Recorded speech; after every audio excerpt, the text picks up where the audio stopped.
muy buenas tardes para todos y para todas. Bienvenidos a esta última sesión de Voces Filosóficas, la serie de conferencias organizada por el Programa de Filosofía de la Universidad Externa de Colombia.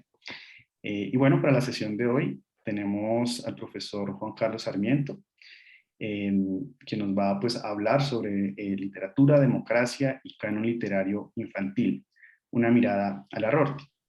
El profesor Juan Carlos es licenciado en Filosofía, también es magíster en Filosofía de la Pontificia Universidad Javeriana, es especialista en infancia y juventud de Claxo y también ha realizado estudios en psicología.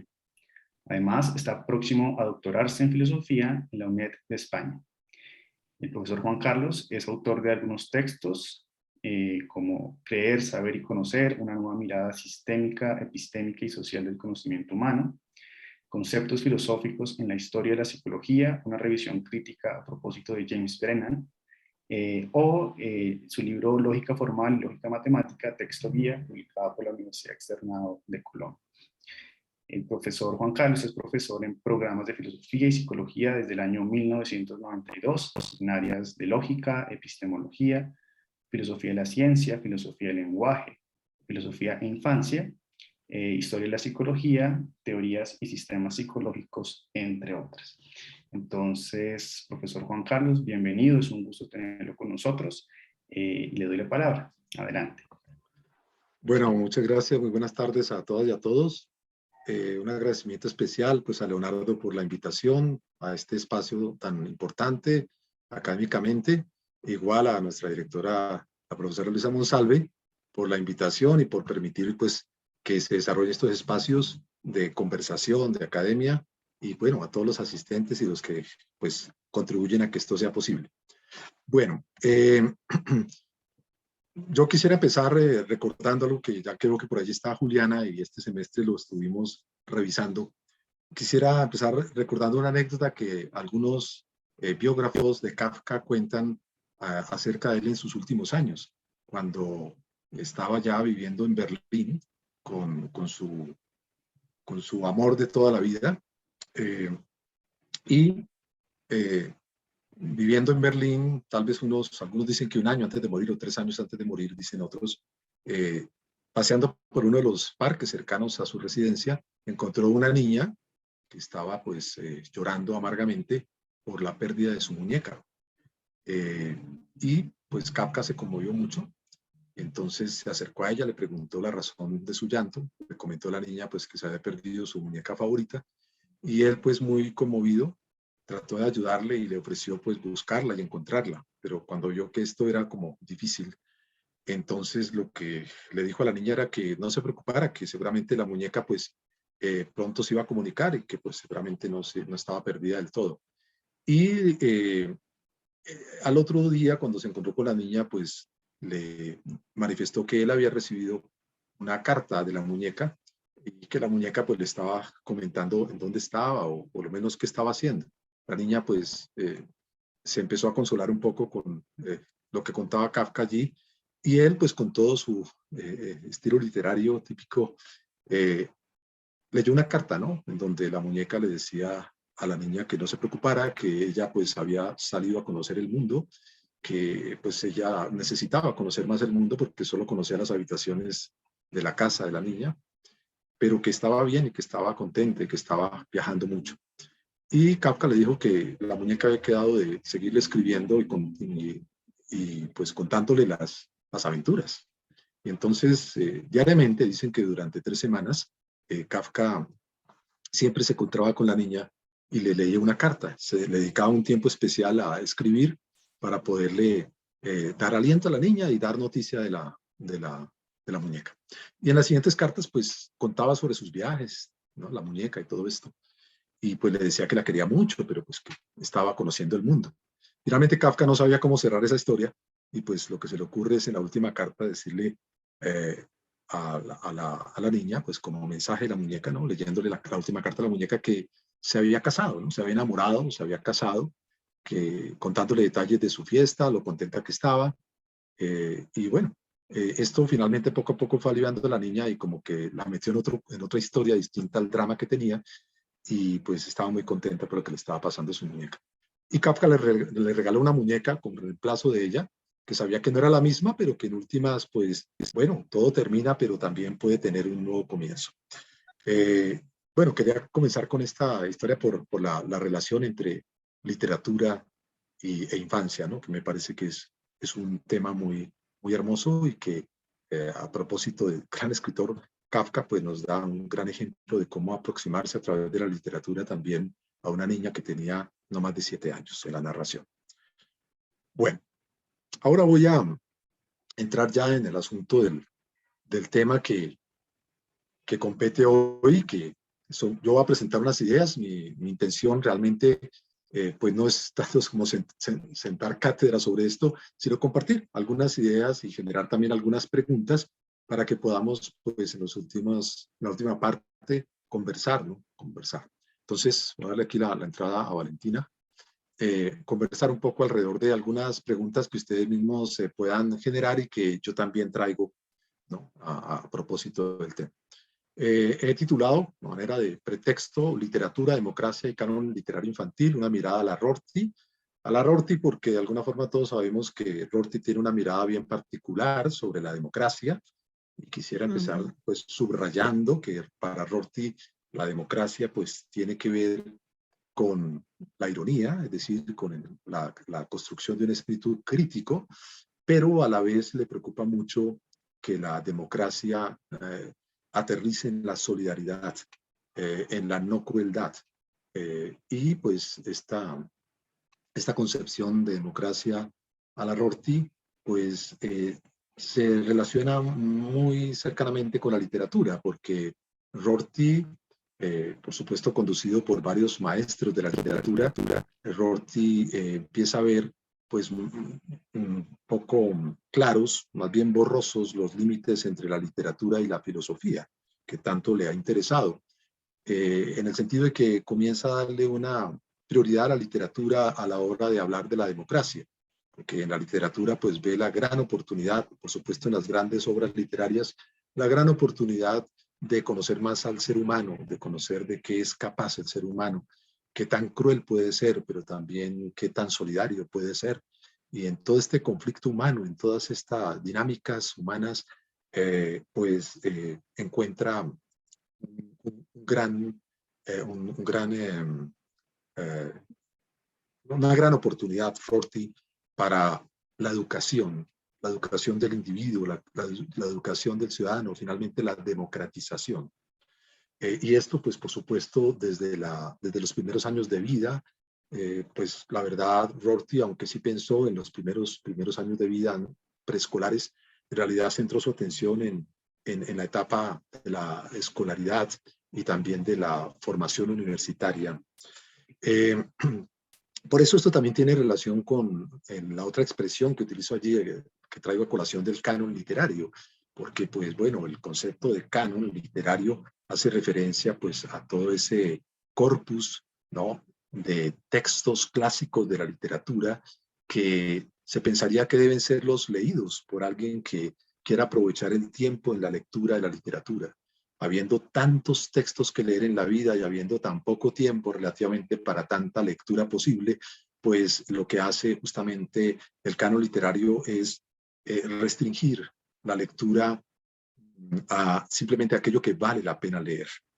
Y pues Rorty entrará en ese debate que está especialmente desarrollado en los Estados Unidos por un personaje emblemático como es Harold Bloom, el gran crítico literario norteamericano, quizás el más grande crítico del siglo XX, y personajes como Alan Bloom, el filósofo de los años 80, especialmente cuando hace discutir todo esto, el problema del canon literario con la crisis de las humanidades aparecidas a partir de los años 60. Y subrayo lo de canon literario infantil porque me parece justamente bien importante, y en mi caso pues de interés muy personal, el poder aterrizar estas ideas a la educación y a la educación durante los primeros años de vida. Y por eso pues finalmente lo voy a hacer hoy es cerrar compartiéndoles algunas partes de un texto que escribí sobre una posibilidad de, es decir, sobre una posibilidad de rescatar de las epistemologías del sur la, la, la literatura que deberían quizás leer nuestras niñas, nuestros niños en Colombia, en América Latina especialmente. Es decir, que la pregunta como de por qué no pensar en un canon literario infantil, pero en esa línea, ¿no? En esa línea donde pues las epistemologías del sur aportarían bastante. Entonces ahí hago un giro un poco extraño, ¿no? De la mirada rortiana, bastante pues norteamericana, por supuesto, hacia una mirada pues desde América Latina. Bueno, debo advertir que, pues, en primer lugar, que voy a utilizar en algún momento un neologismo, no sé si lo han escuchado algunos o todos, bueno, no sé, el USA americano, porque es un neologismo traído de eh, Ramón del Castillo, como traductor de Rorty, especialmente el texto Forjar nuestro país. Ramón del Castillo trae a su vez esa expresión de un político español. Ramón del Castillo es español. ¿Perdón? Okay. Del político español Luis Crespo, que en el año 84 en el diario El País usaba esta expresión para fusionar lo americano con lo que llamamos norteamericano, mal llamado. Es una forma de protestar contra esa expresión de Norteamérica o americanos que por supuesto es excluyente. Entonces el uso americano es como que delimita más de quién estamos hablando. Yo lo voy a utilizar a veces para no cansar, a veces no lo utilizo. Lo otro que voy a advertir es que pues de ninguna manera pretendo ser sexista cuando utilice solo la expresión niño, por ejemplo, en sentido genérico. A veces utilizaré niñas, niños, etcétera, pero pues si no lo utilizo todo el tiempo, simplemente es para no congestionar, no atiborrar esto pues de géneros.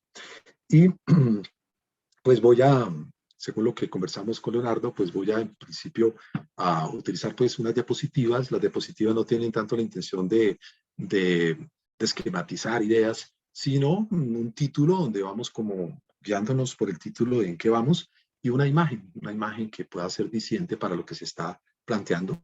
Yo voy a, aunque prácticamente pues tengo todo esto escrito, pero voy a simplemente a tratar de verbalizar muchas cosas, otras de pronto me detendré en el texto que escribí porque me parece que puede ser como muy puntual. Y en la segunda parte sí les voy a compartir, como les decía, unos párrafos específicos sobre aquello de las epistemologías del sur.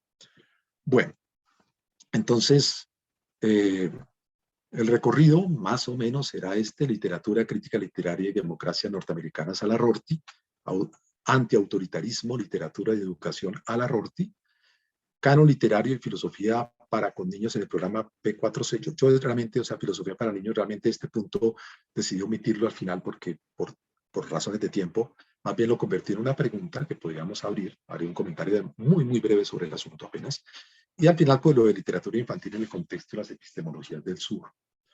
Bueno, entonces lo primero es sobre la literatura y la crítica literaria norteamericanas. Entonces, voy a leer unos dos primeros párrafos para introducir el asunto que he escrito y luego pues ya continúo verbalizando la presentación. La literatura y la crítica, no sé si se está viendo la diapositiva bien, Sí, perdóname, está todo Leonardo. correcto. Todo correcto. Pero creo que este asunto se está viendo ahí, ¿cierto? Lo que estoy moviendo, creo que se ve ahí, ¿cierto? Entonces, tal vez lo ubico en otro sitio o no, que es el No, panel. no, no. ¿El panel no Solo se se ve? ve. Ah, bueno. Ok, perfecto. Listo, gracias. Entonces, la literatura y la crítica literaria estadounidenses, pues producidas especialmente a partir de los años 20 del siglo pasado, no pueden ser consideradas solo como frutos de la cultura anglosajona o como aquel acervo de obras de arte más ostensibles de una nación. El espíritu norteamericano ha estado impregnado profundamente de ellas durante su última centuria. Literatura y crítica Han sido las mil y una formas de contar los USA americanos su historia como país, de expresar su amor propio, su orgullo nacional, sus insaciables esperanzas. Pero al mismo tiempo, la literatura y la crítica literaria en Estados Unidos han sido de manera muy especial, pues la forma de vivir los USA americanos, sus insondables tristezas, desilusiones, de dirigir sus reiteradas críticas colmadas de faustosas ironías, de vociferar a los cuatro vientos el malestar individual sentido en su propia cultura, de manifestar sus innegables decepciones en un conglomerado de sarcasmos a su propia nación ante el incumplimiento de muchos de sus sueños y promesas, incumplimientos manchados con el deshonor de sus reincidentes intervenciones belicosas en tierras extranjeras, injustificables a la vista de una buena parte de otras naciones del mundo. Entonces, esa característica tiene la literatura, como lo señalan sus críticos literarios, y por supuesto Rorty también, la cara de la desilusión de su nación, la cara también como más positiva de su nación. Esto es muy particular en los Estados Unidos, por supuesto no es exclusivo si pensamos en la literatura francesa, alemana, inglesa, pero en Estados Unidos tiene históricamente un peso bastante grande, bastante importante. No en vano, diría uno de los críticos literarios y pues historiador también de la literatura en Norteamérica, llamado Ludwig Luison, en 1945 ya decía: la aproximación a su literatura, especialmente a su crítica literaria, ha permitido hasta al más foráneo atrapar algo de su zeitgeist, no propio de esta nación, de su espíritu de los tiempos. Bueno,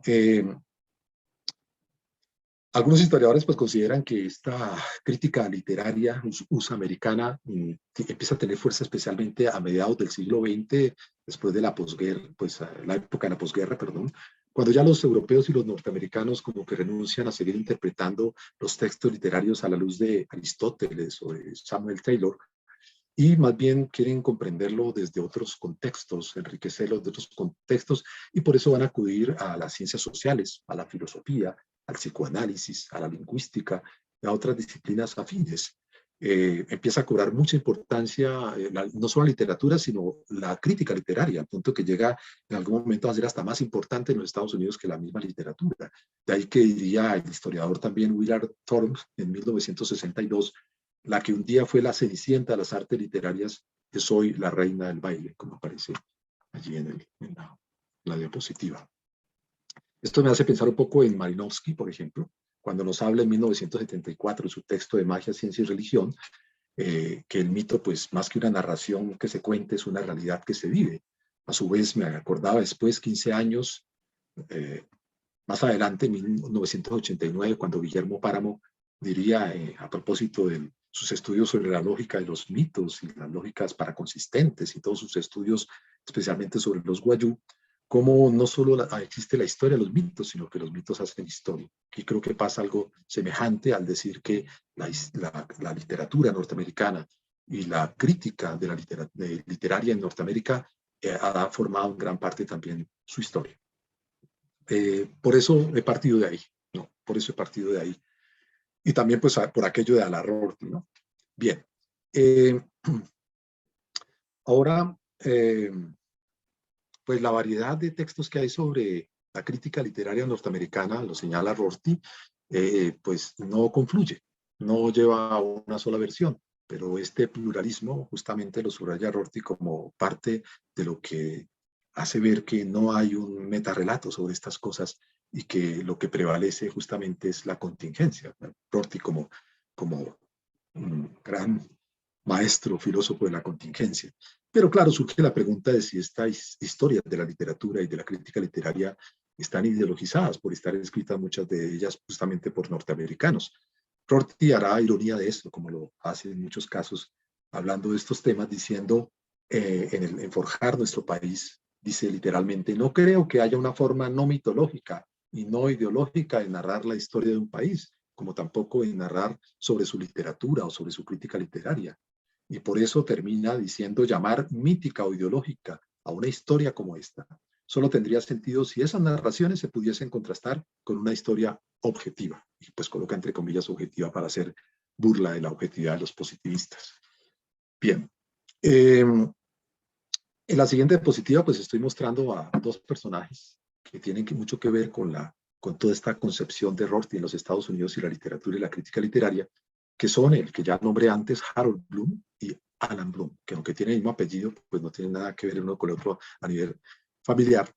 De hecho, pues les molestaba mucho que existiera otro Bloom tan importante porque siempre los confundían. Pero Harold Bloom es decía, es el mayor crítico literario en los Estados Unidos en el siglo XX. Es un monstruo realmente en literatura, por toda la cantidad de obras y la profundidad de sus obras. Él mismo se decía brontosaurio, ¿no? Con bardolatría por toda su idolatría a Shakespeare. Es un personaje supremamente interesante, muy crítico, pero a la vez muy conservador de la mejor literatura. Por eso pues era bastante atacado, odiado incluso, ¿no?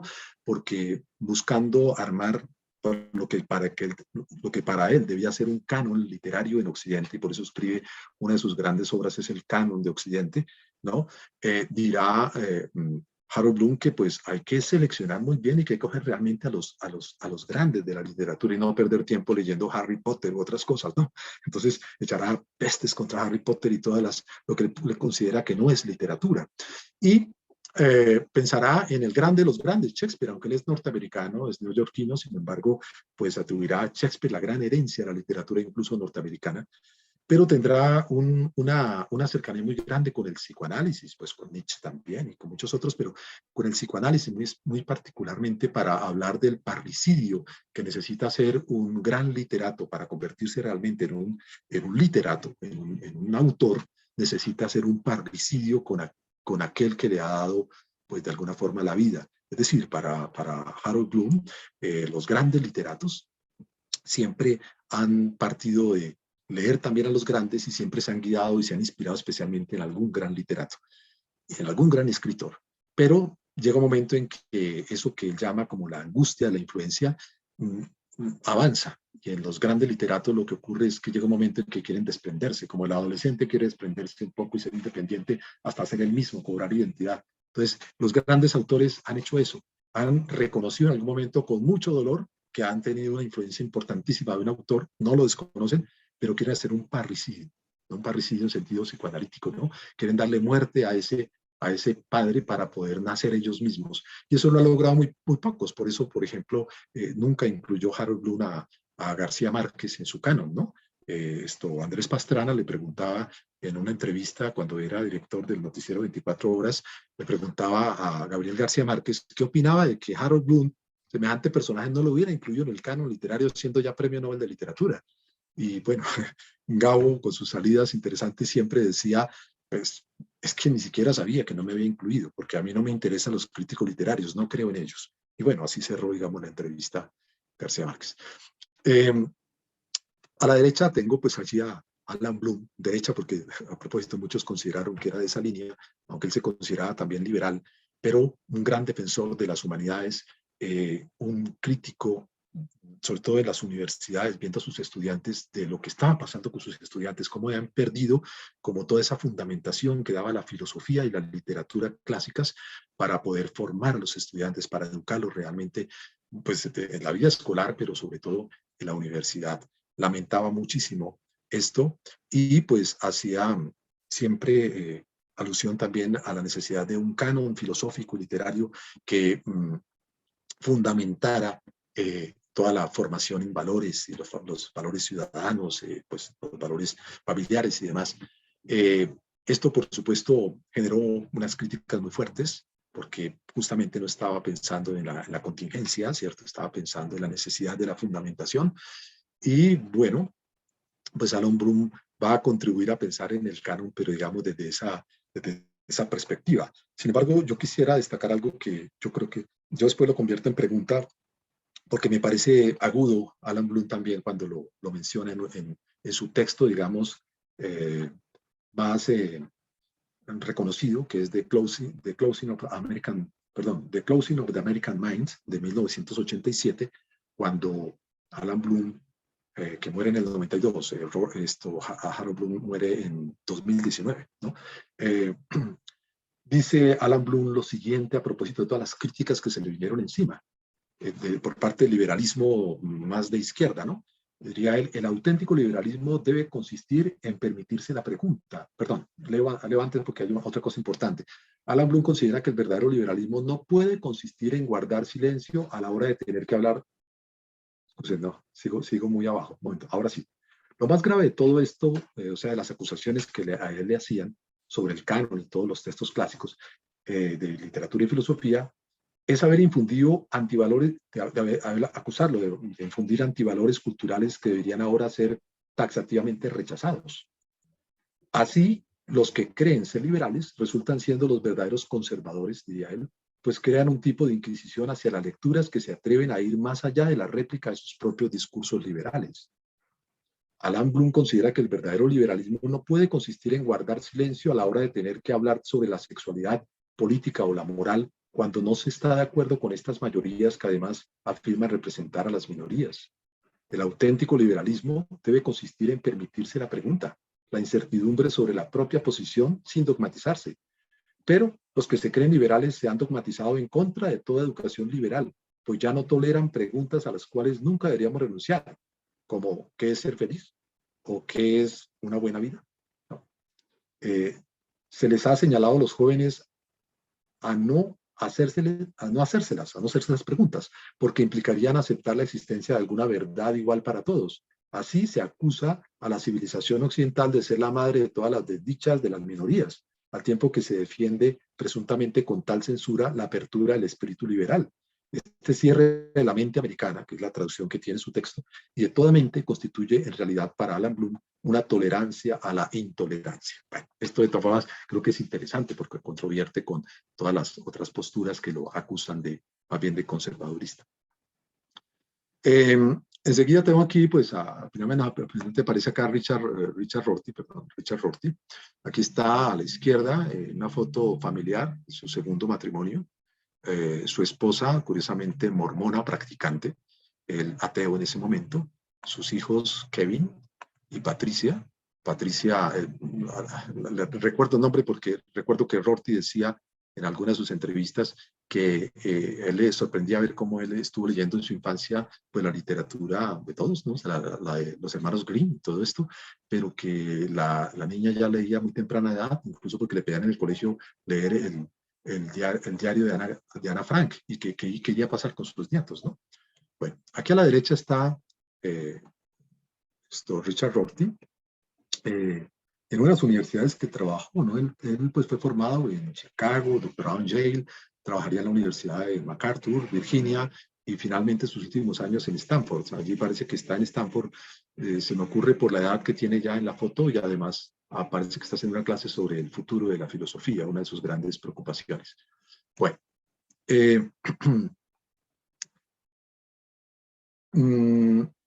bueno, por los vínculos tan particulares que he empezado a recordar, es quizá Estados Unidos un interesante punto de partida, entonces para pensar la relación entre pues, la democracia, la literatura, los cánones literarios.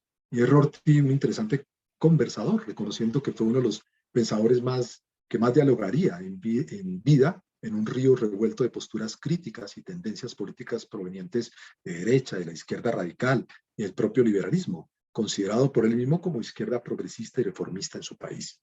Él pues se catalogaba así, ¿no? Como un izquierdista pero reformista, ¿no? Un izquierdista no comunista, no un izquierdismo radical, sino un izquierdismo pues reformista, bueno, liberal. Algunos dirían que eso era un liberalismo burocrático, pero bueno, esa es, digamos, la postura de Rorty.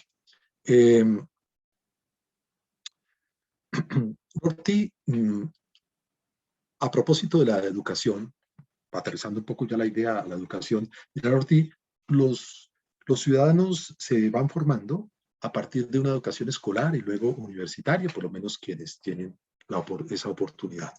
En la vida escolar, la idea es que se forme en la socialización y en la universidad o más adelante en la individualización. En la socialización, la idea de Rorty es que pues, se aprendan los valores fundamentales de la cultura, haya una especie de inculturación, en el sentido que haya un aprendizaje de los valores, de lo que hay, de la historia, que se apropie el individuo de eso y que por lo tanto el niño o la niña tengan alguna ilusión sobre su nación, sobre su futuro, sobre su familia, sobre la democracia, en fin. no que tengan una desilusión de entrada, no que a los niños se les esté contando ya la peor parte del país y los desilusione, sino que necesitan primero fortalecer un poco ese orgullo nacional, pero que por supuesto esa preparación por su edad va finalmente a deparar en una gran desilusión, especialmente cuando lleguen a la universidad, porque ya pueden tener más contacto con el mundo, con la realidad, en fin, y esa desilusión, dirá Rorty, pues va a ser fundamental para la formación universitaria. De hecho, la universidad la concibe como el lugar para la desilusión, no, el desilusionarnos. Pero, ahí viene el pero desilusionarnos, pero con esperanza. Ahí viene esa fuerte dosis de esperanza que ve Rorty necesaria para que la desilusión no se convierta en pesimismo, ¿no? En derrotismo, sino que siempre haya esa luz de esperanza, siempre en la construcción de una democracia mejor. Por eso Rorty dirá que se necesita, está pensando en su país, pero también en otras naciones, se necesita el orgullo nacional bien entendido, es decir, ese amor a la patria, como podría ser la autoestima en el individuo, se requiere, pero que se puede ir a los extremos, por supuesto. Un extremo pues sería la arrogancia. Cuando se cae en la arrogancia, como ha pasado en su país muchas veces, dirá él mismo, pues se cae en el imperialismo, ¿cierto? Se cae en la belicosidad, ¿no? Por ese orgullo excesivo. Y el otro extremo también está, ¿no? Que es que sobreabunde más bien la baja autoestima, la vergüenza, la vergüenza nacional, que si bien debe existir, no debe existir en extremo, porque alimenta una ironía pero sin fondo, o sea, una crítica sin fondo, la crítica sin alternativas, se asume la desilusión al punto de lapidar cualquier asomo de prosperidad o de salvación. Estos imaginarios para Rorty no son imaginarios individuales, que se sufran o se gocen individualmente, son creados, ¿no? Realmente a nivel colectivo. ¿Y quiénes están encargados especialmente de construir estos imaginarios? Primero se construyen por narraciones, somos seres que nos narramos todo el tiempo. Esto me acuerda un poco, aunque Rorty pues, se separó epistemológicamente de todas las metáforas de la mente, sin embargo recuerdo un poco esta metáfora narrativa de Jerome Brunner, en la que se destaca que pues la mente no debe ser concebida computacionalmente, pues que eso ayuda un poco a entender que la mente, pero realmente la metáfora del ordenador es muy limitada, cree la mente como un procesador de información, ¿no?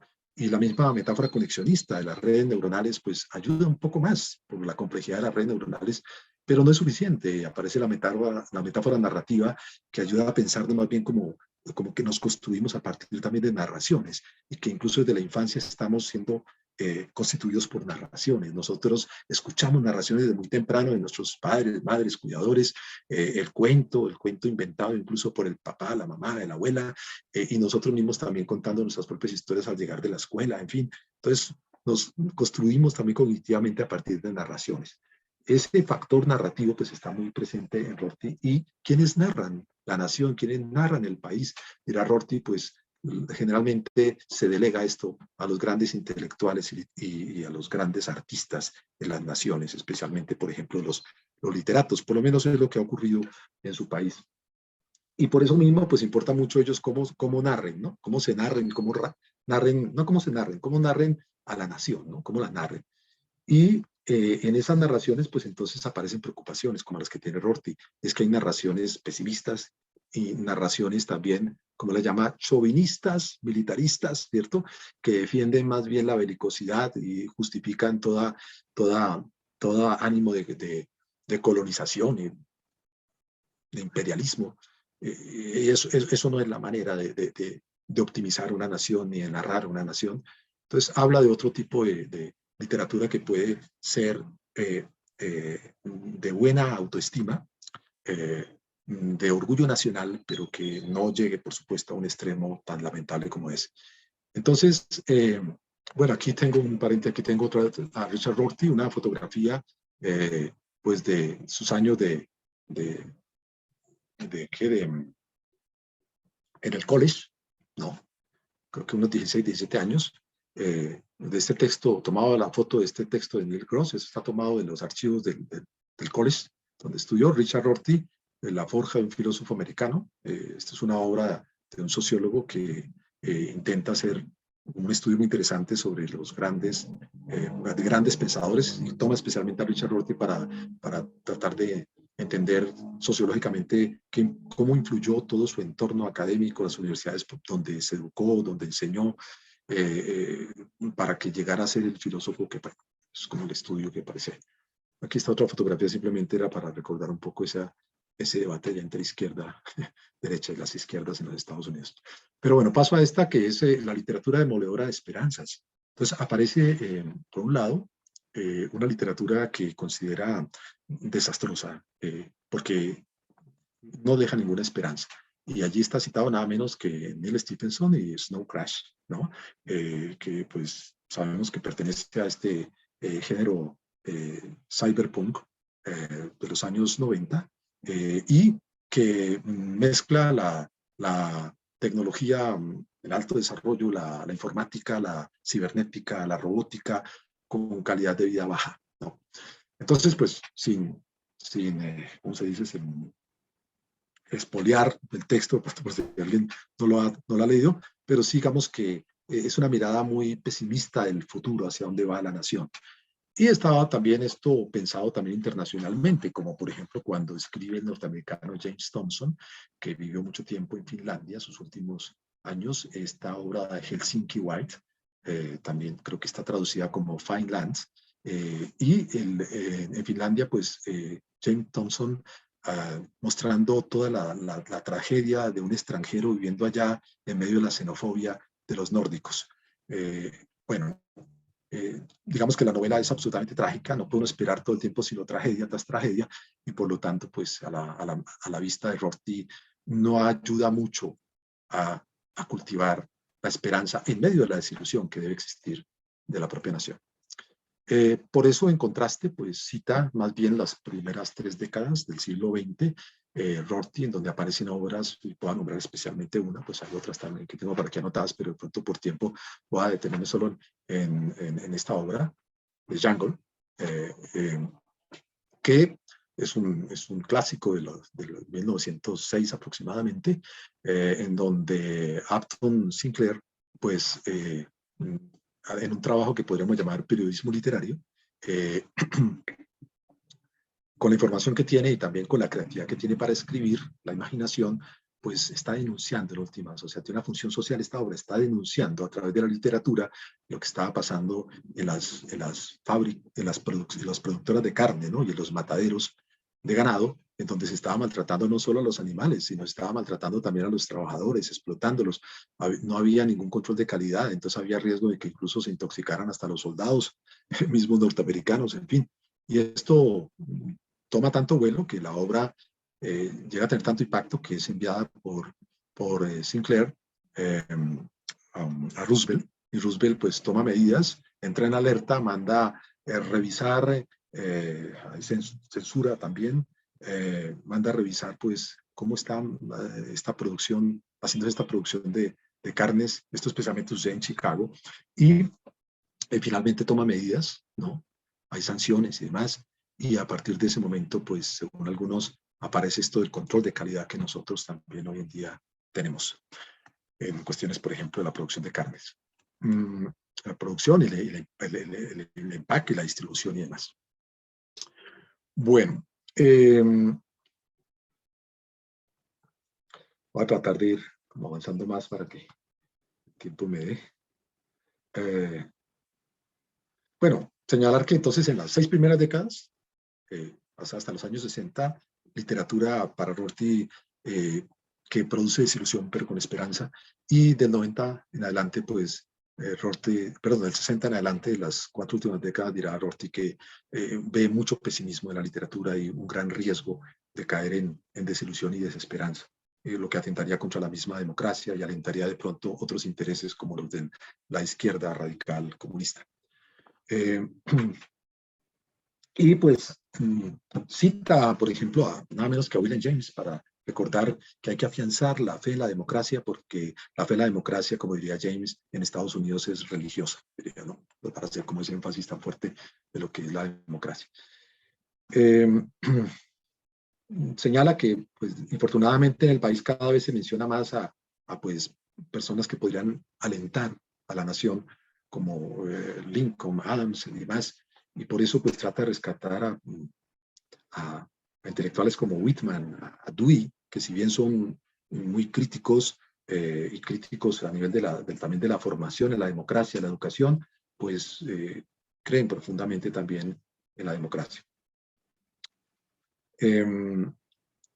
Bueno, ya hablé aquí del izquierdismo, el tipo de izquierdismo que profesaba Rorty, entonces pues ya mostré la diapositiva, pero no me voy a tener más ahí, más bien paso por acá. Entonces, pasando un poco como la otra parte que mencionaba al principio, está la idea de antiautoritarismo a la Rorty. Entonces, pues Rorty pues no está en ningún momento negando la autoridad, la existencia, la necesidad de la autoridad, ni de la necesidad de la obediencia, ¿no? En muchos casos a la autoridad está, por supuesto, alertando sobre el autoritarismo, es decir, el abuso de la autoridad, expresado no solo en lo político, sino también en lo educativo, en lo filosófico, en lo religioso. Por eso, pues, le preocupa porque para él, pues, es el gran atentado, por supuesto, contra la democracia. Dirá él que el autoritarismo no es visto entonces como una práctica política pública, simplemente de políticas públicas, perdón, sino pues que está a todos los niveles de la vida y que tiene que ver con intentar fundamentar una forma de vida desde principios inamovibles, absolutos, universales, necesarios, no contingentes, inconversables, para utilizar una expresión muy rortiana. Y señala de todas formas que no se debe confundir en lo público con lo privado, que hay que hacer una diferencia, que aunque tiene puentes de comunicación, hay que cuidar esto porque la crítica que se hace a nivel individual y que puede ser nutrida por la literatura en lo privado no debe trascender siempre hacia lo público. Y coloca el ejemplo del que pueda ser muy nietzscheano, por ejemplo, en sus apreciaciones sobre el mundo, sobre la vida, sobre la política y demás, pues podría ser un gran anarquista, ¿no? en lo público. Entonces, pues que hay conceptos que deben mantenerse más bien en lo privado y entrar en conversación con lo público, pero no volverse directamente públicos, porque también podrían ser, pues, ir en contravía de la misma construcción de la democracia. En ese sentido, pues, habría que ser respetuosos con ese límite entre privado y público. Pero en ese límite y ese paso entre lo privado y lo público, habría la necesidad de preguntarnos quién puede ayudarnos límites entre la crueldad y la no crueldad, porque es que en lo sentirme muy cruel, pero en lo público no lo puedo ser. Entonces, ¿quién cuidaría de esos límites? Y según Rorty, no serán los discursos sobre la moral, como tampoco la mera experiencia de cada individuo en una serie de ensayo-error, sino un lenguaje más ostensivo.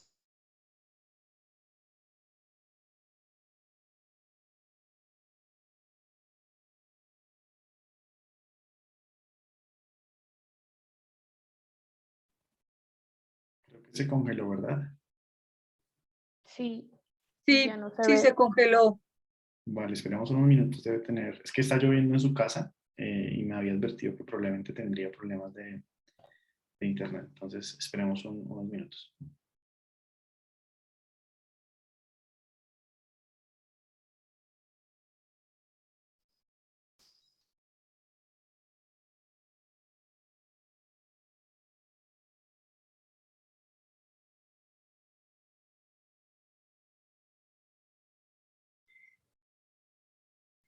Qué vaina.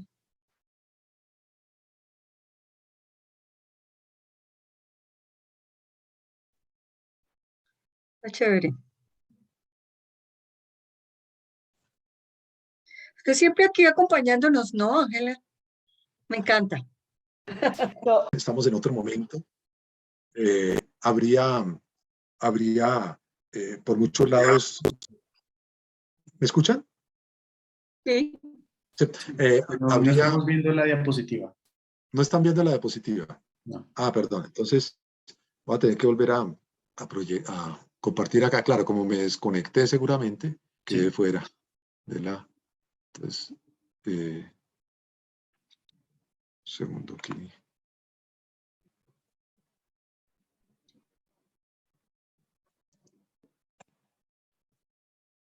Aprovecho para repetir que las preguntas que queramos hacerle al profesor Juan Carlos las hagamos por el chat en mensaje directo para él. Tan pronto acabe la presentación, vamos a hacer una pausa muy pequeña para que él ordene las preguntas y bueno, se integre como posibles respuestas y nuevamente regresamos para el espacio de discusión y conversación. Entonces, Leonardo, no encuentro la posibilidad de compartir. De pronto, ¿será que tienes que volver a pasarme el comando? bueno, lo volví a hacer otra vez, ya. A ver. Ah, ya sé, es que tenía que agrandar toda la pantalla para que apareciera. Excúsame. Vale. Ya, ahora sí. ¿Listos? Sí, listo. Gracias. Entonces, bueno, entonces decía que a propósito de este debate, pues el caso de Harold Bloom, por ser, digamos, es considerado como elitista en la literatura. Y por supuesto, como no ve con buenos ojos, Harold Bloom no ve con buenos ojos la formación de escuelas que han acudido a Foucault, a Derrida, etcétera, a los posmodernos especialmente, que pues traen una serie de ideas acerca de lo que debe hacer la literatura, especialmente sobre la función social de la literatura como el instrumento, si quiere, el dispositivo, ¿cierto?, para poder cambiar nuestras sociedades. Harold Bloom piensa que la literatura es una forma de vida, pero una forma de vida en soledad, en donde si bien la literatura me puede formar en parte a mí, que criterio, culturizarme mucho, en fin, hacerme también conocer más al ser humano, lo hace más en privado, pero no piensa que la literatura, por buena que sea, me va a ayudar a ser mejor persona con el vecino. Eso no depende de la literatura, dirá él, y considerará que el valor de la literatura está más en su parte estética, en su capacidad para narrar de esa forma tan estética muchas realidades, pero que no tiene por qué estar en función todo el tiempo de los problemas sociales. Y por eso considerará, pues, de muy izquierda lo otro, y pues claro, ya nos podemos imaginar que cualquier literatura que tenga que ver con feminismos, con antirracismos, pues él dirá, eso es una escuela del resentimiento, así lo catalogará. Pues sí, nos podemos imaginar todo lo que se le vino encima como crítica a Harold Bloom por esto. Por eso, pues esto del canon, Rorty trata de mediar en estas cosas, o sea, trata de retomar algunos aportes de Harold Bloom que le parecen muy interesantes para ver que no todo es literatura, no todo lo que se escribe es literatura, que hay que seleccionar también lo que se lee porque no hay tiempo para leerlo todo, que vale la pena acudir a los clásicos, pero también pues Rorty es mucho más amplio, va no solo a valorar la literatura más contemporánea y además la literatura pues muy regional, sino también va a haber otras formas como la literatura puede llegar a nosotros, incluso a través de audiolibros, a través de la misma la literatura llevada a la pantalla chica, a la pantalla gigante, pues a las tablas y también incluso a los, diría, pues hubiera dicho Rorty, casi que no tengo duda de que ha hecho esto también, que incluso los videojuegos, que hoy en día cuando uno habla con un niño, yo tengo la oportunidad de hacerlo con mi hija, que es una gamer, ¿no? Pues utiliza muchos videojuegos y en las charlas con ella siempre me dice, no, están muy equivocados, hay unas narraciones muy interesantes en los videojuegos y también hay incluso unos dilemas morales muy interesantes frente a los cuales tiene que tomar decisiones muy importantes y también hay críticas importantes, por supuesto, depende del videojuego. Entonces, creo que Rorty no hubiera tenido mucho problema en también darle cabida a este tipo de narración. Si bien no toda narración es literatura, sí no es tan estrecho como de pronto lo pensaría tanto Harold Bloom como Alan Bloom. Bueno, por eso pues lo prioritario de la literatura es esto que nos lleve, y no me voy a tener ya mucho acá porque ya lo dije, la solidaridad y la no crueldad. No, eso es como el propósito y eso lo podemos vivenciar a través de las grandes narraciones donde aparece todo el drama humano. Bueno, por lo tanto, el juego entre ironía, crítica y también solidaridad, atravesado todo por esa contingencia humana, es lo que a lo que debe apuntar la literatura. Rorty dirá, tanto hay algo muy estético en la literatura que se disfruta simplemente de esa manera, como también puede haber, por supuesto, una función social bien importante, y pues le parece muy importante que la haya, y que la haya pues en dirección, por supuesto, a esta esperanza nutrida de no crueldad, por lo tanto de solidaridad, etc. Bueno, no me detengo ya más acá porque, bueno, yo cerrando un poco esta parte, y aunque este punto ya no lo voy a comentar mucho, pero sí quisiera compartirles que pues yo tuve la inquietud en algún momento de ver pues qué es esto de la literatura infantil en la filosofía para y con niños, como la llaman ahora, ¿no? Y pues tuve la oportunidad de participar en algunos congresos de filosofía para niños y pues de acercarme a muchos de los autores como Walter Cohen, aquí en Colombia Diego Pineda, etcétera, que han trabajado mucho con este tema, y tuve la oportunidad también de compartir en esas experiencias y en esos congresos momentos de encuentro en el aula, en donde hacen pues estas comunidades, ¿no?, filosóficas con los niños. Honestamente, yo sé que puedo ser, espero no ser muy apresurado al decirlo, ¿no?, pero yo quedé bastante decepcionado, la verdad, quedé bastante decepcionado, y una de las razones es que no vi mucha democracia a propósito en este tipo de conversaciones con las niñas y los niños. Sentí que quien dirigía la sesión, por lo menos fue lo que me tocó ver, ¿no?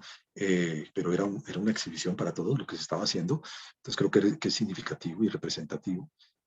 Pues sí, dirigían muy bien las preguntas a los niños, las preguntas que podían ser como de corte filosófico sobre asuntos de la ética, asuntos de los valores y asuntos también de la realidad, en fin.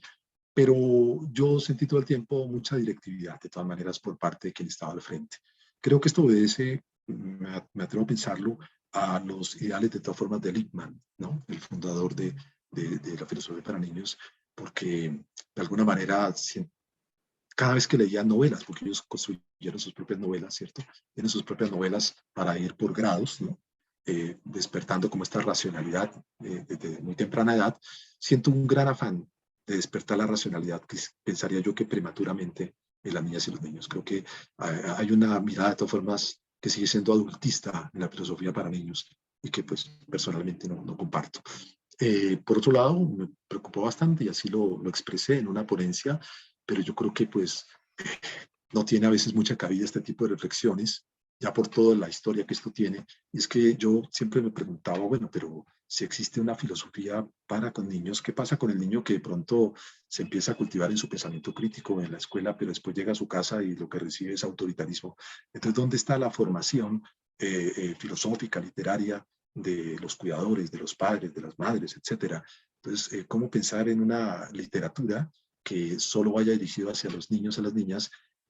Todo el tiempo he sentido que debe haber una literatura que sea para los papás, mamás, como se llame, cuidadores, que esté ahí presente, porque debe ser algo compartido, para evitar que la literatura siga siendo como el instrumento para educar al niño y digamos que adecuarlo a los ideales de adulto, para volverlo en un proyecto muy platónico ciudadano del futuro.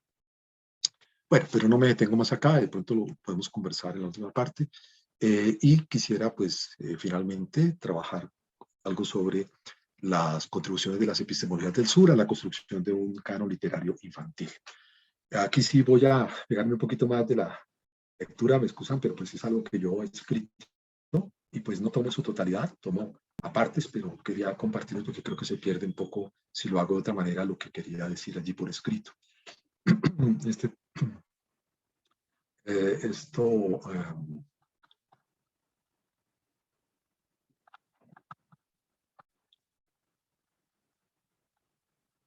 menos mal que me salté muchas cosas porque si no el tiempo de la me hubiera traicionado. Bueno, en Colombia, como en todas nuestras sociedades latinoamericanas, la linealidad se impone como derrotero para configurar en el marco de las lógicas ortodoxas buena parte de las representaciones acerca de nosotros mismos. Construimos jerarquías piramidales en cuyas bases reposan las minoridades como elementos cuasi inertes. Particularmente estas minoridades las pensamos y asumimos en las praxis sociales como inferioridades.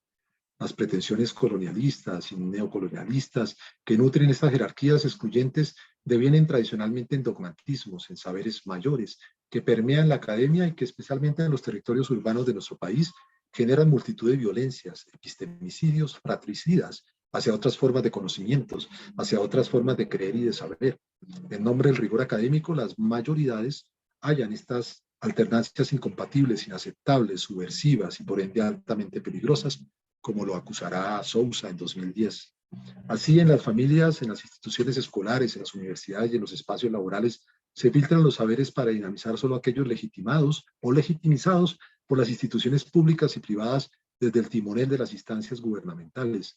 Sus miradas reflejan las herencias eurocéntricas y USA-americocéntricas, que evitan cualquier asomo de contaminación de lo ajeno, de lo minoritario, de lo que parece infante o inhablante en medio de las pretensiones globalizadoras, como lo acusa Walter Cohen en 2004 y Scliar en 2012. No obstante, estas rigideces epistémicas avasalladoras que reflejan y permean nuestros mundos políticos, económicos y sociales no están ausentes en las formas como niñas, niños, jóvenes y adultos aprenden a convivir en las dinámicas familiares y escolares. Las relaciones hegemónicas, los saberes impositivos y ajenos a los auténticos escenarios de la democracia se hacen presentes allí de muy variadas maneras. Las niñas y los niños siguen apareciendo en gran medida como los alumnos o criados de la escuela que se nutren prioritariamente de las enseñanzas de los adultos. La sabiduría socrática no se asoma para actuar en tales escenarios. La maestra, el maestro, el padre, la madre o la figura paterna o materna o cuidadora se arraiga a la cúspide de la pirámide desde donde observa, vigila y castiga de distintas formas a quienes considera menores en el ascenso piramidal por su edad, por su desarrollo cognitivo y emocional. Consecuentemente, asume que las niñas y los niños requieren de una permanente corrección adulta y madura, entre comillas, y que sus cuerpos mismos deben ser disciplinados y muy frecuentemente incluso castigados físicamente. La política colombiana, garante de la construcción de una nación en democracia y paz, pareciera mantenerse al margen de las familias y las escuelas, como lo señala Alvarado y Patino en 2012 y 2016, que se disfrazan bajo el manto de modernidades y modernizaciones y que invisibilizan así la permanencia de transmisión de saberes unificadores, uniformadores de los ciudadanos y la cultura. La hegemonía, la colonialidad, la neocolonialidad, el adultocentrismo, el maternocentrismo son neologismos que se me ocurren para poder decir lo que quiero. Los paternocentrismos, el maestrocentrismo, siguen siendo los mayores protagonistas de las microhistorias colombianas que impiden visibilizar el camino hacia la formación de autonomías en las niñas y los niños, autonomías que les permitan desarrollar procesos democráticos comunitarios, tanto al interior de sus familias como de las escuelas, de una manera conjunta y articulada, pese a la tensión que se presenta recurrentemente entre estas instancias formadoras, entre escuela y familia. Ante la búsqueda de alternativas para la emancipación de las poblaciones sujetadas, surge la pregunta por el posible aporte de las epistemologías del sur, como territorios privilegiados para la construcción de la autonomía, la heteronomía y las paces, que favorezcan la participación de las niñas y los niños en las transformaciones sociales a través del uso de una literatura infantil renovada, donde no estén presentes ni el autoritarismo, en donde la no crueldad y la solidaridad nutran sus vidas de ilusiones con esperanzas, o más adelante desilusiones, pero con esperanzas, para hablar a la Rorty.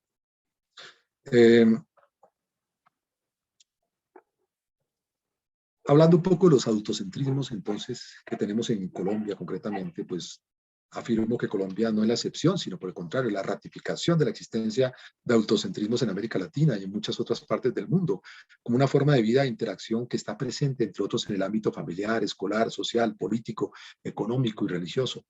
El autocentrismo hace referencia a una forma de dominación del adulto hacia las niñas, niños, personas jóvenes y suele ser utilizada como una categoría de análisis para el estudio y la reflexión crítica sobre este tipo de relaciones inequitativas.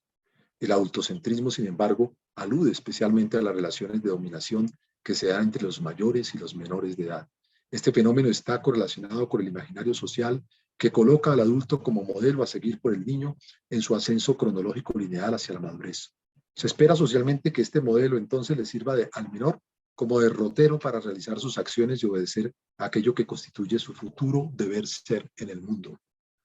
Desde el adultocentrismo, en consecuencia, la niña y el niño son concebidos y tratados como seres inferiores, criaturas marginales, débiles, torpes, muchas veces irracionales, tal como ha ocurrido en distintos momentos de la historia de la humanidad, también con las mujeres, los aborígenes, los campesinos, los pobres, los enfermos, los ancianos. Se trata entonces de una mirada hacia la otredad como lo excluido, lo periférico, lo dependiente, lo colonizado o lo colonizable, lo educable en su naturaleza, entre comillas, inferior, en aras de un hacerlo sociable, culturizado, persona, humano, además económicamente productivo. Se le invisibiliza en su presente, al tiempo que se le convierte en objeto estudiable para la ciencia, que lo captura de diversas maneras a la luz de sus racionalidades, frecuentemente excluyentes de otras formas de saber, como lo señala Moscoso en 2008. De estas miradas autocéntricas, las niñas y los de estas miradas autocéntricas, las niñas y los niños se constituyen escasamente en un proyecto político del Estado-Nación, a la manera de Platón, justamente.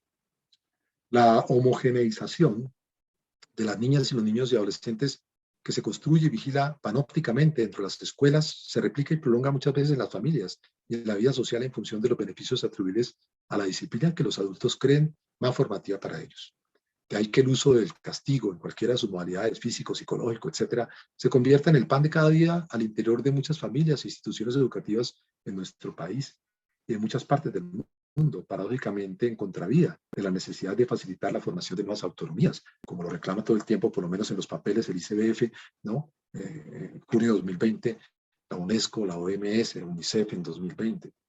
Las minoridades producidas por los autocentrismos jerarquizantes son pensadas y asumidas en las praxis sociales como inferioridades, sea por la corta edad cronológica o psicológica, por su escasa o nula posesión de bienes y recursos, por sus insignificantes aportes a la formación de grandes capitales, por su humilde abolengo, por su bajo nivel de formación académica, por sus restringidas oportunidades y posiciones laborales, como lo señala Dubé en 2012. Pareciera perogrullada decir ahora que tales minoridades brillan por su ausencia en las miles y miles de páginas de textos de historia universal, de América o de Colombia, escritas por espíritus inescrupulosamente hegemónicos, como lo señala Sosensky en 2015, y también en el externado Manarelli y Rodríguez en 2007. Como sería de esperar, estos autocentrismos producen permanentemente dinámicas que afectan la construcción de las subjetividades de las niñas y los niños en los procesos de democratización dentro de la familia, la escuela y la sociedad. Me quedé aquí con las diapositivas, pero bueno, aquí traigo un poco a Mafalda a propósito de los autocentrismos en Colombia. Pero ¿por qué tengo que hacerlo? Porque te lo ordeno yo, que soy tu mamá. Si es cuestión de títulos, yo soy tu hija y nos graduamos el mismo día, o no, dice Mafalda. Bueno, yo creo que incluso a los niños, se habla muchas veces de que los niños han sido invisibilizados, pero yo creo que más bien han sido hipervisibilizados, más bien por la excesiva vigilancia que a veces tienen, y más bien han sido poco escuchados, ¿no? Eso que sigue siendo muy poco escuchados. Bien, a propósito de la pregunta por la construcción de subjetividades en las infancias, ¿vale la pregunta sujetadas o como democratizadas? ¿Qué es lo que se está construyendo, no? La subjetividad, más allá de las concepciones filosóficas referidas a la autoconciencia o identidad, se muestra desde las disciplinas antropológicas y sociales como una construcción intersubjetiva que se dinamiza social, económica y políticamente en distintas direcciones. Según los estudios multidisciplinarios e interdisciplinarios, las infancias se construyen como estructura o categoría social, al tiempo que las niñas y los niños se conciben como agentes o actores sociales. Es un juego entre el ser sujetos sujetados y ser sujetos protagonistas en la propia historia y de la propia cultura, como lo señala Wells en 2018 y la antropóloga Díaz en 2010. De la misma manera, la subjetividad de infancia puede ser entendida como una narrativa construida a través de distintas expresiones del lenguaje de las comunidades que constituyen, en este caso representaciones o imaginarios sobre la niñez, y que se convierten en un sello de los valores y los ideales de un determinado contexto dentro de los límites de un espacio-tiempo. Pero el niño aparece entendido en nuestros entornos como un ser apolítico, la popularización de la infancia desde un paradigma humanitario que apuesta a la sobreprotección en la medida en que ve al niño como vulnerable, carente, necesitado, indefenso y en ese sentido inhablante, desfavorece la posibilidad de que ocurran procesos de empoderamiento en el que su participación sea actual y reconocida, de tal manera que no sea simple y llanamente adoctrinado a través de discursos sobre la democracia, sino agente y actuante político. La antropología de la infancia tiene aquí el reto de evitar que en nombre de la Convención de los Derechos del Niño, que por supuesto ha aportado muchísimo a la protección de la infancia, sin embargo los procesos de subjetivación solo den cuenta del sujetado y no del protagonismo infantil en el mundo político. Una mirada monocular de la infancia política acarrea la creencia de que el niño es solo un ciudadano ideal o en potencia, es decir, un no ser o un ser en ausencia. Una contraparte interesante de esta mirada puede hallarse en los avances de la sociología de la infancia en perspectiva constructivista, según la cual las niñas y los niños no son ni deben ser vistos como miembros pasivos en medio de una estructura familiar y social, sino como auténticos agentes de la construcción de sí mismos, entre ellos mismos, de su entorno cercano y de la propia sociedad y cultura, como lo señala Paves en 2012. Esta mirada alternativa concibe entonces al niño como ser políticamente activo en este mundo. En esta doble vía, las prácticas de lectura y escritura de los niños se convierten en dispositivos que favorecen o no su apoliticidad en el imaginario y en los acontecimientos al interior de las familias, las escuelas y las sociedades. De ahí que cobre sentido preguntarse por la función del uso de la literatura infantil en estos procesos de subjetivación y democratización en países de América Latina como el nuestro. Y bueno, en cuanto a la función de la literatura en Colombia, pues bueno, a partir del siglo XXI se inició una auténtica revolución historiográfica de la literatura colombiana, nacida de la crítica de toda la influencia política bipartidista y canónica que habría marcado sus narraciones desde sus orígenes y cuya crisis se iniciaría a partir de los años 70, básicamente. En el caso de la literatura infantil o literatura para niños se complejizan aún más las cosas, pues a la hora de intentar construir su historia no se hacen esperar los abundantes debates acerca del estatus ontológico de las infancias y las niñeces, acerca de la literaturidad o no de aquello que se escribe exclusivamente para los niños o de aquello que se les suele leer o bien que ellos mismos escogen para leer. Estas dudas historiográficas se extienden a otros terrenos más difusos, como el de la tradición oral, el contar cuentos, es decir, todo esto se cuestiona si es literatura o no. Bueno, ahora bien, puede decirse que la literatura infantil en Colombia, al interior de las familias y las escuelas, tiene hoy en día un uso bastante recreativo, sin que escape por ello de su tradición, función moralizadora. Las madres, los padres, cuidadores, maestras, maestros aprovechan frecuentemente la lectura para dejar alguna moraleja a la niña o al niño, aparezca o no explícita en el texto que le están leyendo. De hecho, esta había sido históricamente, pues, en el mundo, una de las funciones más importantes de la literatura, como lo señala Charles Perrault en su publicación del siglo XVII, son los cuentos infantiles, posteriormente expresados también en las narraciones de los hermanos Grimm.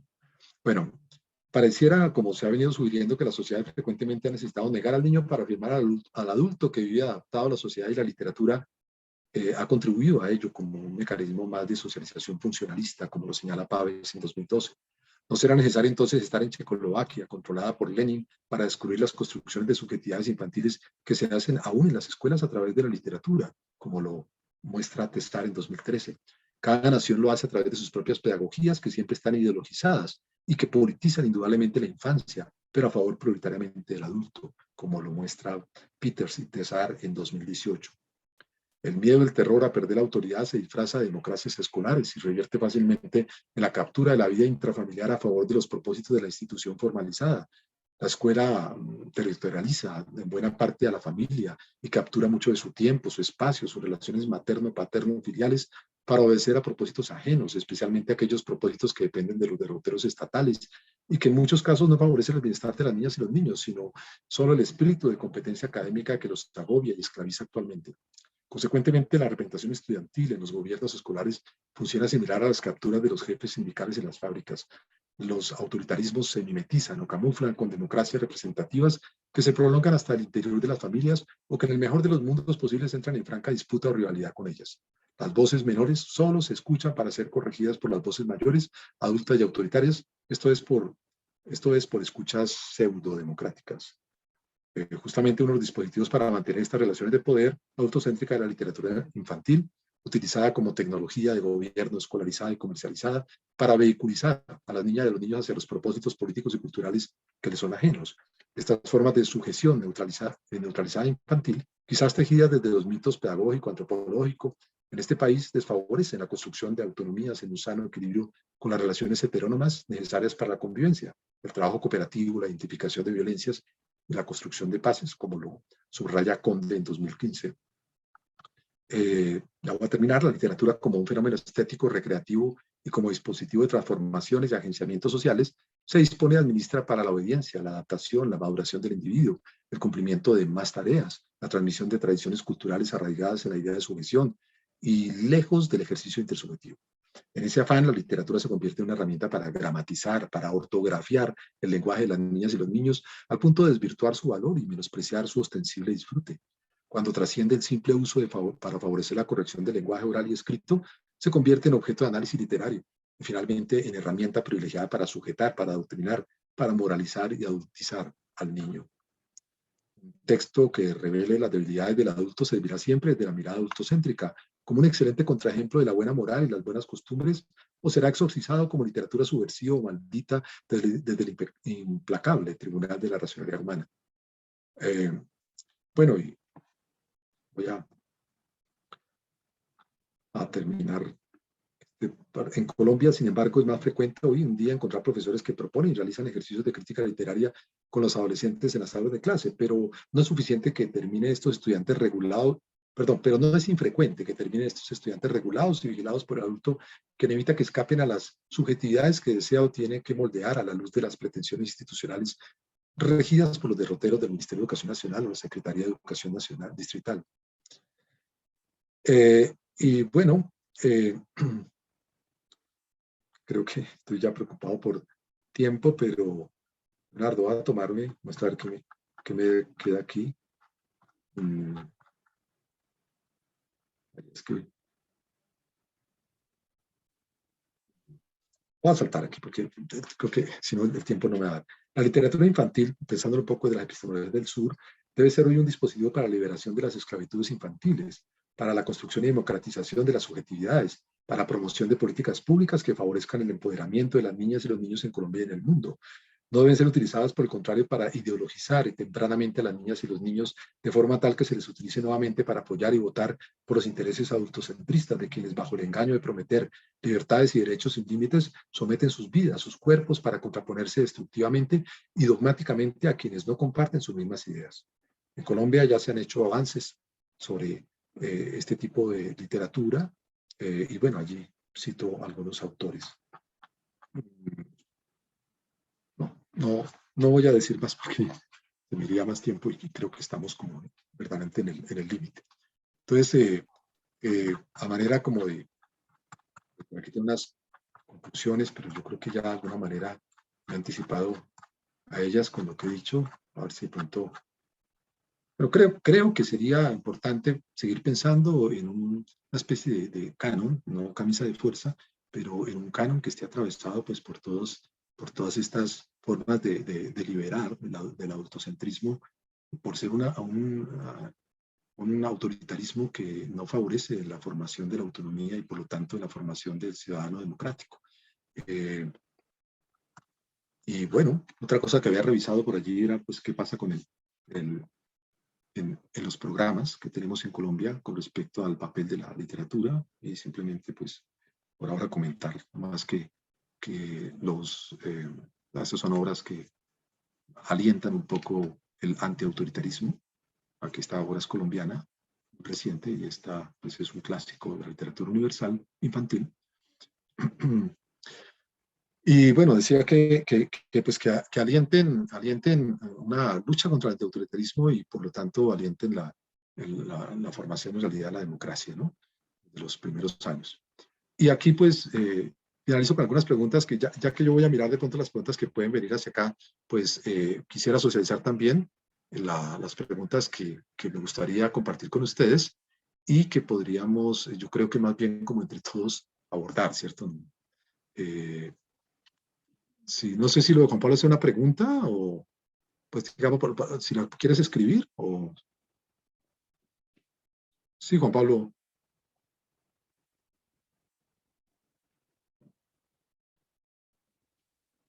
Bueno, ya reviso el Bueno, chat. ahorita la escribo. Listo, vale. No, ahorita le pregunto. Sí, pues te agradezco si la escribes porque vamos como a hacer una unificación de preguntas para que pues de pronto puedan como al menos escogerse algunas y contestarlas entre todos, la verdad es lo que pretendo, ¿no? Lo que yo pueda pues contestar por supuesto con mucho gusto y lo que no pues creo que hay aquí autoridades también en otros temas, en otros autores que nos pueden ayudar muchísimo y ustedes mismos como estudiantes también nos pueden ayudar mucho en todo ya su recorrido en distintas disciplinas. Bueno. Preguntas finales, ¿a quiénes podríamos identificar hoy en día como los grandes narradores de nuestra nación y qué tipo de narraciones tejen o qué lenguajes promueven alguna esperanza?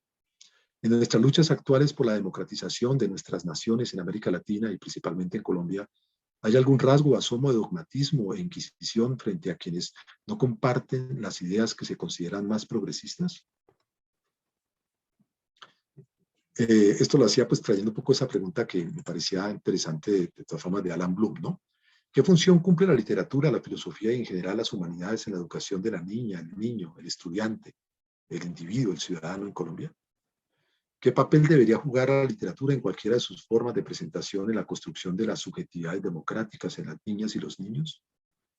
¿Cuál debería ser el alcance de la literatura y la narración antiautoritarista en la formación de las madres, padres o cuidadores al interior de las familias y las escuelas en Colombia? ¿Cuál es el aporte educativo de la literatura y la filosofía en Colombia en la formación hacia la no crueldad, la solidaridad y la ironía de sus ciudadanos en medio de las propias contingencias? ¿Qué logros y limitaciones ha tenido en el programa de filosofía para niños en Colombia la creación y uso de literatura en los procesos de democratización y antiautoritarismo? ¿Estamos respetando los ciclos de la vida propios de las niñas y los niños de tal manera que no los utilicemos para promover intereses autistas, ideológicos o políticos que no les corresponden aún afrontar? Y lo digo porque creo que por más construcción de subjetividades que hablemos en la infancia y en las niñeces, no podemos perder tampoco la otra mirada, y es, pues, pues existen ciclos vitales, ¿no? Que tienen, pues en los estudios también que nos brindan las ciencias, nos permiten saber que no a toda edad se puede hablar de todo, ¿no?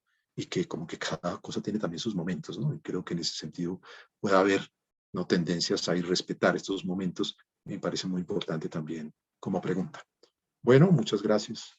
Y pues quedo en manos de Leonardo, como quieras tú distribuir el tiempo que nos queda. Vale, bueno, muchísimas gracias, Juan Carlos. De verdad, yo creo que esto fue muy interesante. Y Con sí, mucho vamos gusto. súper apretados de tiempo. Entonces, bueno, no sé si podamos prescindir del descanso, Juan Carlos, o si sugiere hacerlo, a ver si lo dejo a su elección.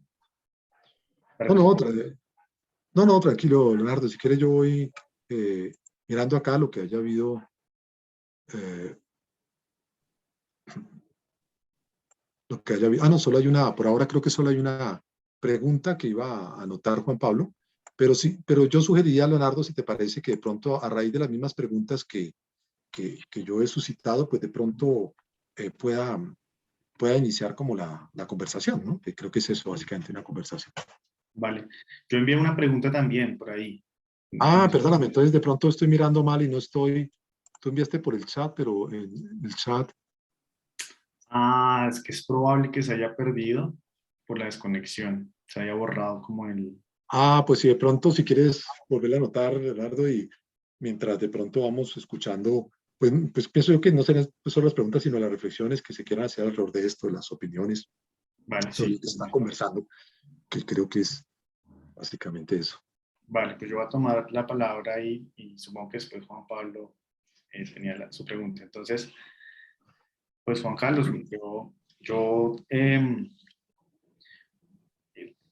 claro, esto me suscita un montón de preguntas porque aborda distintos aspectos políticos, literarios, filosóficos, entonces es como una bomba de intuiciones, uno no sabe, o sea, hay muchas cosas por decir. Voy a concretar dos cosas que creo que son las que me hicieron más ruido, al menos aquí en el contexto colombiano. El primero era como que entiendo que hay un proyecto o la idea o la propuesta es como mostrar la capacidad como política o la potencia política que tiene la literatura y que se puede hacer a través pues, de la literatura infantil. Pero yo veo un impedimento como de estructura. Y es que en los países latinoamericanos y aquí en Colombia las capacidades de lectoescritura de los niños es realmente muy precaria. Entonces, incluso a nivel universitario, nuestros estudiantes llegan al primer semestre súper mal. Eh, pues el background de lecturas en cualquier nivel, pues es muy pobre. Entonces, bueno, ese es un tema que como que antes de llegar a este proyecto, con el que además estoy muy de acuerdo, pues hay un problema previo, ¿no? Que creo que es importante tenerlo en cuenta. Y mi segundo comentario es sobre, pues supongo que es una crítica también como a la estructura, como la forma en la que está pensada la escuela en Colombia también, y es como este asunto del ICFES, como ¿cómo llamarlo? Como un resultados de ICFES. Estamos educando estudiantes para que les vaya bien en el ICFES, pues porque eso tiene unas ventajas, becas, lo que sea. Esto hace que la filosofía, al menos antes, cuando estaba en el ICFES, bueno, se llamaba ICFES más bien, eh, pues que era una filosofía para responder preguntas de opción múltiple. y no una filosofía pues crítica, reflexiva, abierta, democratizadora, era otra cosa. Y ahora que ya la filosofía no aparece en el saber pro, sino que es esta cosa de lectoescritura, pues la filosofía también se ha convertido como en una forma de instrumento para otras cosas, pero no propiamente como para esta potencia que puede tener información en humanidades. Entonces, mis dos comentarios van a señalar que las condiciones como está pensado el sistema de educación básica y media en Colombia hacen muy difícil pensar como un proyecto como sensibilización literaria pues, y con potencia y posibilidades políticas. Era eso. Gracias, Leonardo, a ti.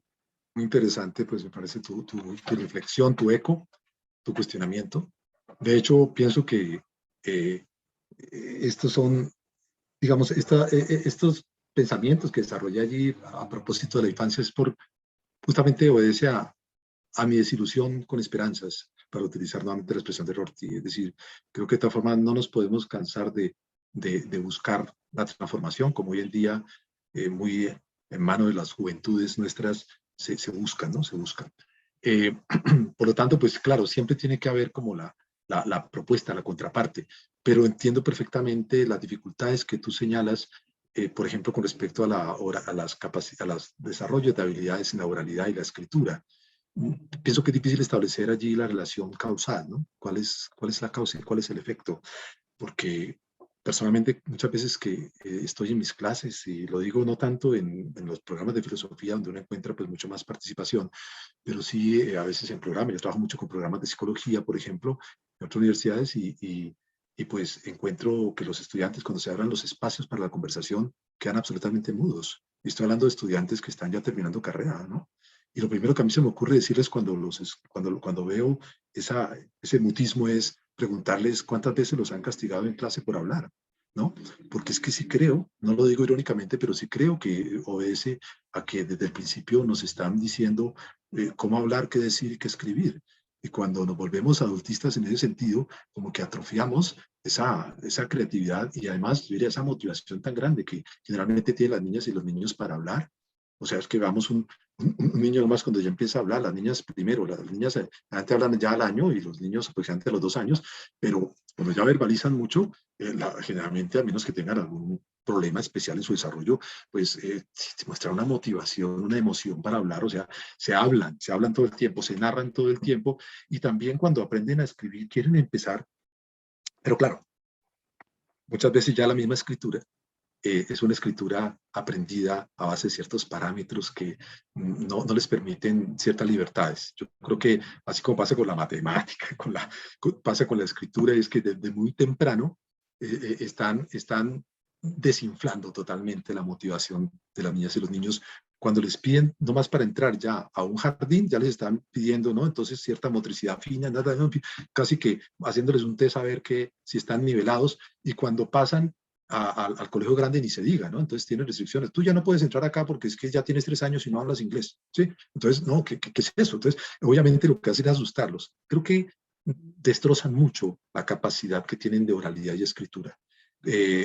Quisiera contar muy brevemente mi hija que estuvo en el jardín, que es un centro de expresión artística llamado Mafalda, y estuvo también, a manera de chisme, es cierto, Luisa, los hijos de Luisa. Pues, mi hija nunca le enseñaron a escribir.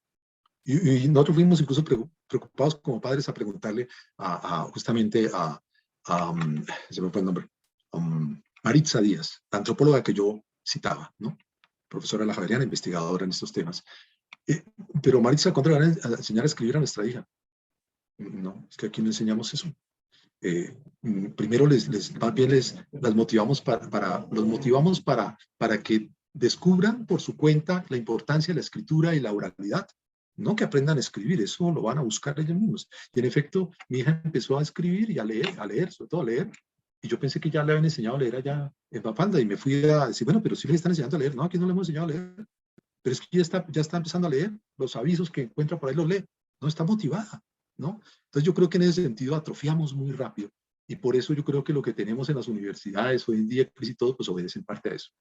Y el otro punto, creo que me conecta mucho con Alan Bloom y lo que él describe claramente hacia los años 60 en los Estados Unidos, cuando el surgir, por todo el desarrollo del capitalismo, el surgir muy afanoso en las universidades por el cultivo de las ciencias naturales, ¿no? Por todo el aporte que pueden hacer al desarrollo económico y demás, pues generó una crisis en las humanidades, ¿no? Entonces, obviamente, no, ¿cuál es el aporte a los grandes capitales de las humanidades?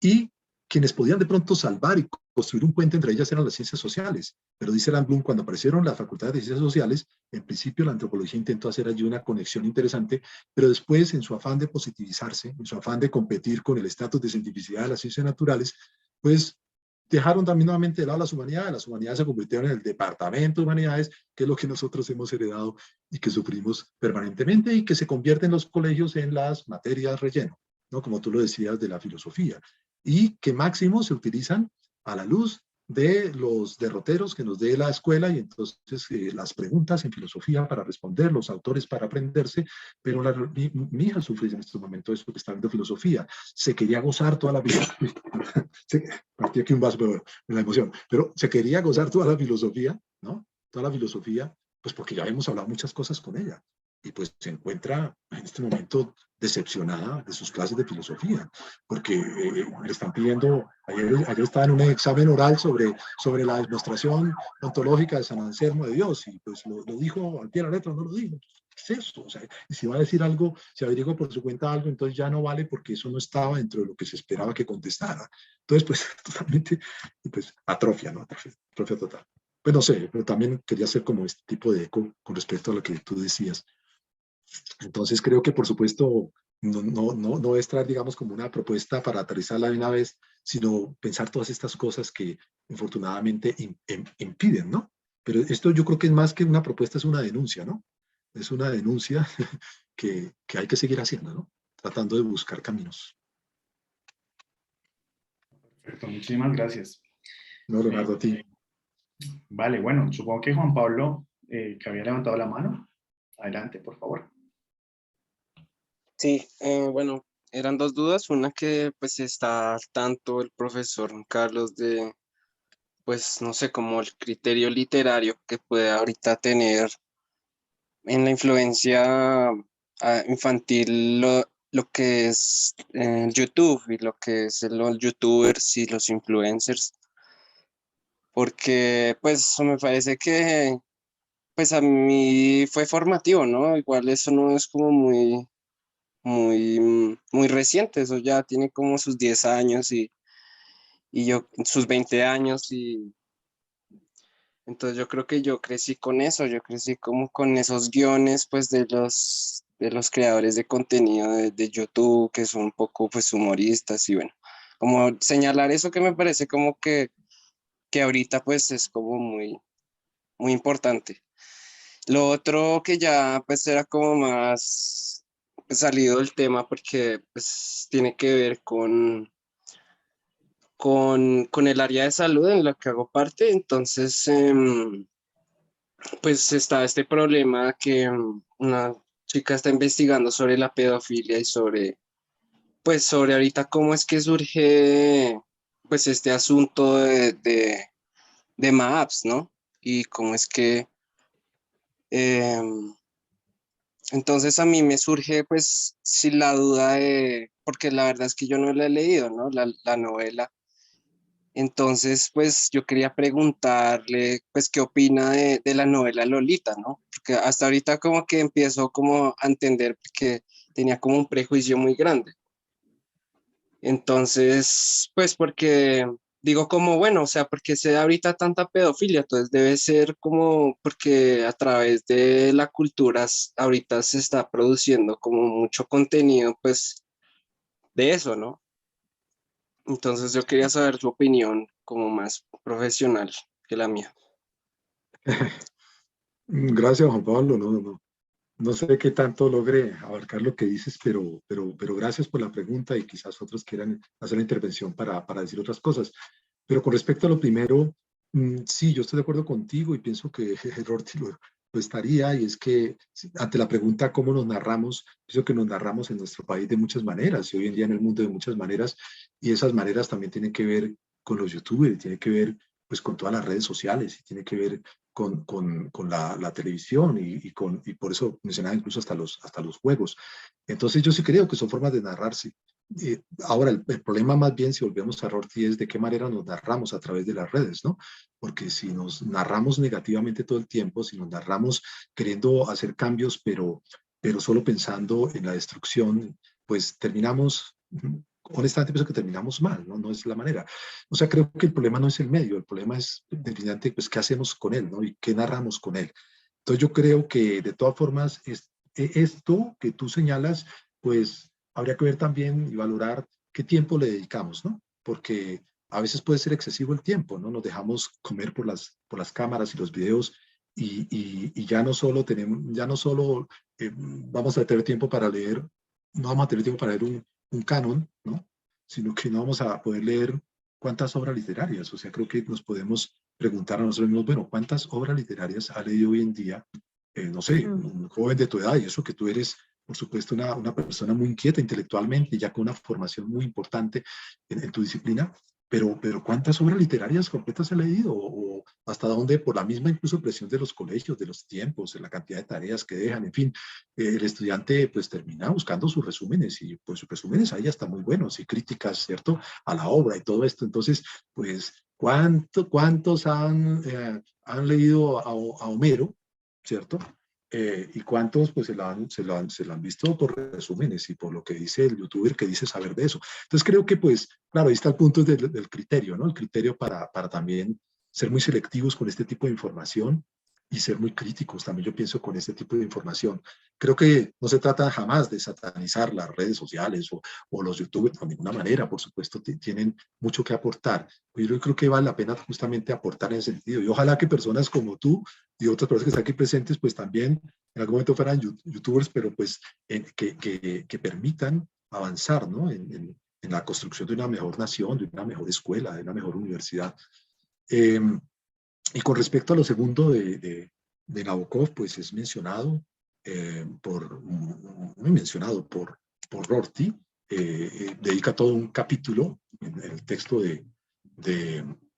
sobre contingencia, ironía y solidaridad al análisis de Nabokov, y también lo hace Harold Bloom. Y pues si estás interesado, te sugeriría por estos autores que hacen análisis muy interesantes sobre la obra de Nabokov. Y una cosa que recuerdo haber leído alguna vez, solo un texto completo que me encontré sobre análisis de la obra de Nabokov y entrevistas a Nabokov, porque se le entrevistó muchas veces. La verdad, mi memoria a veces me traiciona mucho, entonces no logro recordar muchas cosas, pero sí recuerdo, por ejemplo, que Nabokov decía, es que cuando yo escribí Lolita no existía todavía, públicamente no se sabía, en los periódicos nunca hablaban de abuso sexual, o sea, eso no existía en el imaginario, ¿no? Entonces, en primer lugar, no estaba tratando de hacer prevención al abuso ni tampoco provocar el abuso, ¿no? Pero digamos que la mala lectura, en el sentido de mala, perdón, voy a hacer un paréntesis, es que hay un concepto que no alcanza a tocar pero que me parece muy bonito, que tiene que ver con Rorty, con Harold Bloom. Harold Bloom dice que quien empieza a ser autónomo en su escritura empieza por hacer un misreading, ¿no? Una mala lectura del autor anterior, es decir, no le importa tanto leerlo literalmente, sino qué le dice y qué puede hacer con ello. Eso lo retoma Rorty y va a decir, mire, a mí me han criticado mucho por leer Mala Habermas, leer Mara Heidegger, leer Mara Foucault. Es que yo no he intentado contarles a Foucault ni contarles a Rorty, perdón, ni contarles a Derrida, no. A mí me interesa leerlos para hacer un misreading, es decir, para hacer mi propia lectura y para qué me sirve esto en mi nación, en mi vida. Entonces, en ese sentido es, digamos que, más bien como anárquico, ¿no? De alguna forma, el Rorty, pero en aras también de construirse él como democrático. Entonces, a veces en el afán se puede señalar casi que como responsable, ¿no? El punto de partida de la provocación al abuso sexual a un personaje como Nabokov. Pienso que no tiene nada de eso, ¿no? Nabokov estaba además más bien poniendo a prueba de una manera muy inteligente, poniendo a prueba al lector, ¿no? Primero para que construya su propio concepto, ¿no? De esto que puede ser la relación entre un adulto y una niña, porque así a veces la dibujen en el cine, como de 16 años, realmente era mucho más niña, ¿no? Como en los 12 años. Entonces, este romance allí en donde alguien puede pensar que la niña lo provocó porque se vestía un poco como, ¿no? Como sensualmente, entonces resulta el otro ser pues un profesor ahí abusador y pervertido, ¿no? Pero creo que Nabokov va más allá, realmente quiere imaginar y utiliza muy bien toda su creatividad para imaginar qué podría ocurrir. Él no sabe si ha ocurrido, pero y él mismo dice, yo no soy pedófilo, ni me interesa, o sea, pero no es la historia de él, es más bien producto de su imaginación, ser capaz de crear un personaje que siendo profesor adulto se deja, entre comillas, si se quiere, seducir por los encantos de una niña y que se siente atormentado, de alguna manera, por ese enamoramiento y que a veces la hace responsable a ella, pero a veces se siente el culpable. Y todo ese drama que se arma allí, creo que realmente es lo interesante, ni siquiera creo que sea tan interesante el final, ¿no? De la obra, sino más bien todo ese drama que se arma allí y que el buen lector, haciendo su propio reading, por supuesto, pero puede cuestionarse y ponerlo en un dilema muy fuerte, ¿no? Y es, si yo, por ejemplo, si soy yo como hombre que estoy leyendo esto, si yo podría en algún momento tener ese tipo de vivencia como la tiene el protagonista, y hasta dónde yo termino validando o no, porque es que Nabokov lo lleva a un momento que uno lo hace sentir empatía incluso, ¿no? Por el protagonista y hasta quererlo en algún momento justificar y en otro momento uno lo maldice, ¿no? Entonces, creo que es el drama interesante, ¿no? Que está construyendo allí. No es una novela rosa, ¿cierto? Es todo lo contrario, es esa novela abierta de la que hablaba Sartre y Simone de Beauvoir, esa novela abierta que no tiene un final propiamente, sino que uno tiene que ver qué hace más bien con eso, ¿no? Y bueno, y que suscita más bien la reflexión bueno, y que lo coloca uno en situación crítica, porque hay un momento en que uno puede sentirse con mucha empatía, ¿no? Empatizando con el protagonista y después sentir que entonces yo soy un abusador, ¿no? Yo tengo algo de esto. Y bueno, creo que eso es lo interesante, ¿no? Pero sí creo, porque creo que ahí no terminaba tu intervención, sí creo que hay un gran riesgo, en efecto, de mal utilizar justamente la literatura. ¿Y por qué no justificarse en esta obra como Nabokov, ¿no? Para poder escribir cosas que sí, en efecto, promuevan cosas como la pedofilia, ¿no? O que entre a justificarse. Yo sé que esto es un tema muy complicado, esto va para otro momento, pero pues en el mundo también ya sabemos que hay cosas complicadas, como a propósito de todas pues las luchas muy válidas de género, pues crear allí justificaciones hacia la pedofilia y hacer peticiones para que del DSM-4 psiquiátrico salga la pedofilia como una patología y quede normalizada y quede legitimada y que es un gusto personal y todo gusto entonces tiene que llevar automáticamente a un derecho. Entonces, porque a mí me gusta, se convierte en un derecho, ¿no? Y ahí es donde creo que justamente esto privado, volviendo a Rorty, no se puede volver público. Y si alguien tiene un problema con eso, pues la verdad, en mi concepto, pues que mire a ver cómo hace, ¿no? O sea, que busque un buen apoyo y una buena ayuda, no que se crea ya automáticamente con un derecho que quiera volver legal oficialmente y que además Pedofilia. termine. Sí, termine. Y si o sea, una pedofilia que se convierte en ¿cómo se dice? Bueno, ya en una práctica, porque la pedofilia no puede decir, pues simplemente es un amor, es un gusto por los niños, pero yo no he hecho nada. Pero es que hay estudios pues muy interesantes allí y acompañamiento muy interesantes desde la psiquiatría en Colombia, en México, en los Estados Unidos especialmente, lo escuchaba en un congreso contra el maltrato infantil y el abuso sexual, como ya hay escuelas que acompañan a las personas que dicen ser pedofílicos y que sienten la tentación de tocar a un niño, una niña, y que pueden ser ayudados en cuanto a que su imaginación puede ser controlada también a tiempo, ¿no? Entonces, En hay líneas. Alemania lo hacen. Dime, Mm. Luisa. En Sí, Alemania hay todo un programa de así, no macartizar al pedófilo, sino que exacto. controle los Ayudarlo. impulsos, ¿no? Exacto, sí, porque a veces también pues se le discrimina simplemente como tú eres el victimario y la otra es la víctima, pero no, él también de alguna forma es una víctima de su propio problema y lo que toca es acompañarlo y ayudarlo también, pues con los que saben de eso. Bueno, es lo que se me ocurre también. Gracias por tu por tu intervención, Juan Pablo, muy interesante, y lo que se me ocurre también como lo que me provocas decir alrededor de eso. Sí, es tremendo. Sí, es que creo, Luisa, que no recuerdo bien el dato, pero no sé si es en Canadá o en Finlandia, algunos países de esos, que se está solicitando, se está peleando fuertemente la aprobación de la pedofilia como un gusto personal respetable que tiene que hacer abolir por discriminación a los Sí, pedófilos, como para que sea, abolirlo. sí, no, es que hay un estudiante en el área que está trabajando ese tema y es Ujú. para volver la pedofilia una letra más así como hay una tendencia homosexual o lesbiana o trans, dentro de esas letras, el LGBT, pues habría una más que es la pedofilia, ¿no? El amor a Claro, el deseo por los niños. Esa exacto. sería parte como de eso. Parece que los movimientos feministas y esto inmediatamente saltaron en contra de eso, pero están tratando de meterlo por ese lado, como una tendencia una inclinación sexual como el LGBT. Mm, Sí, se pierden los límites, ¿no, Luisa? Ya como que no hay límites, entonces es se empieza a hablar difícil. de difícil, ¿no? De 102 géneros, pues es un momentico, esto cómo se come, ¿no? ¿Cómo es Eso que sí, no, 102 eso yo géneros, ¿no? tampoco, si Eh, yo es- no llego ahí. y pues sí puede terminar justificándose mucha crueldad, ¿no? También. Entonces toca tener mucho cuidado y con eso, ¿no? Eh, Mm, Creo que pararse como un poco en la mitad, ¿no? La cosa, ¿no? Sí. No sé, creo que había otra cosa en el chat, pero de Juliana, tal vez. En Canadá, sí, dice Juliana, confirma que en Canadá. Sí, es que incluso algunos supongo con aquello, por eso creo que esto de la construcción de las subjetividades no puede quedarse en un simple subjetivismo, porque yo creo que se vuelve también complicado, ¿no? Que también hay casos que rayan realmente con problemas netamente psiquiátricos, según lo que, Patológicos, ¿no? sí, exacto, En una patológicos, sociedad patológica, que yo creo exacto, que todo es un marco,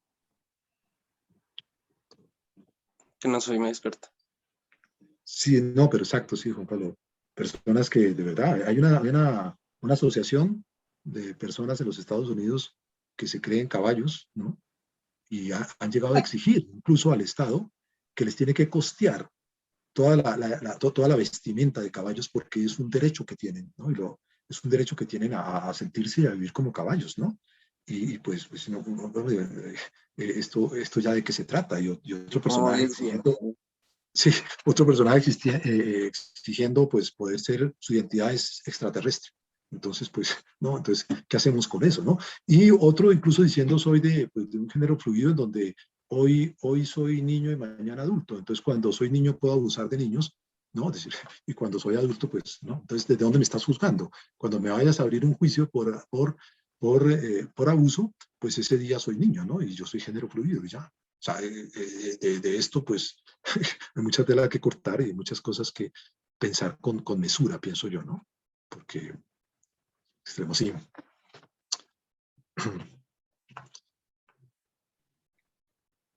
¿Alguien más tiene alguna pregunta o comentario?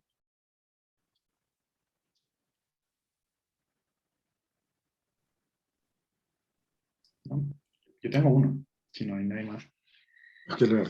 Eh, sí, bueno, yo hago eco de mi lado, y es que a mí me gusta el cine mucho.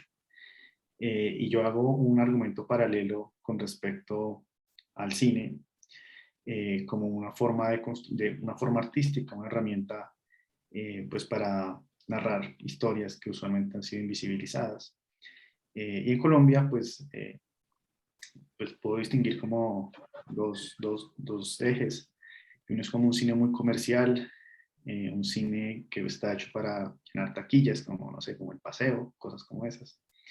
Y otro cine que pretende ser un poco más reflexivo, eh, que toca temas, fenómenos sociales un poco más complicados, como el conflicto armado, como las víctimas, bueno. Eh, y ese es como un planteamiento que pongo en la lectiva de cine, que justamente estoy dictando. Y viene este problema, que es justamente el de esta conferencia, y es, si debe haber un canon de un cine bueno, por ejemplo, o artístico, o el que hay que ver un tanto que colombiano para poder entender cosas, o si debemos como simplemente meternos al mainstream y básicamente lo que va saliendo lo vamos consumiendo, y las consecuencias que eso tiene. Es decir, la pregunta por el canon se impone también en ese arte. Y la respuesta que un poco avanzábamos era, pues, que no podemos apelar tampoco pues, a un autoritarismo o a una autoridad que nos diga qué es buen cine, qué es mal cine, qué debo o no debo consumir. Que un poco en la literatura pasa, por ejemplo, todo colombiano tiene que saber quién es García Márquez, ¿sí? Pero hay un montón de autores o autoras que están subvalorados y bajo la sombrilla de García Márquez. Lo mismo en el cine pasa lo mismo.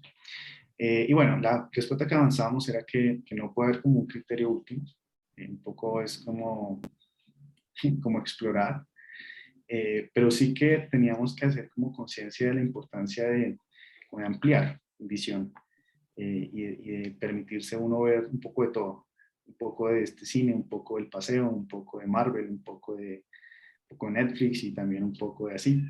Eh, Porque si se crean como estos hilos de información de que yo solo veo este cine o yo solo leo estas novelas, pues probablemente haya una suerte de eh, sí, dogmatismo o solidificación del criterio.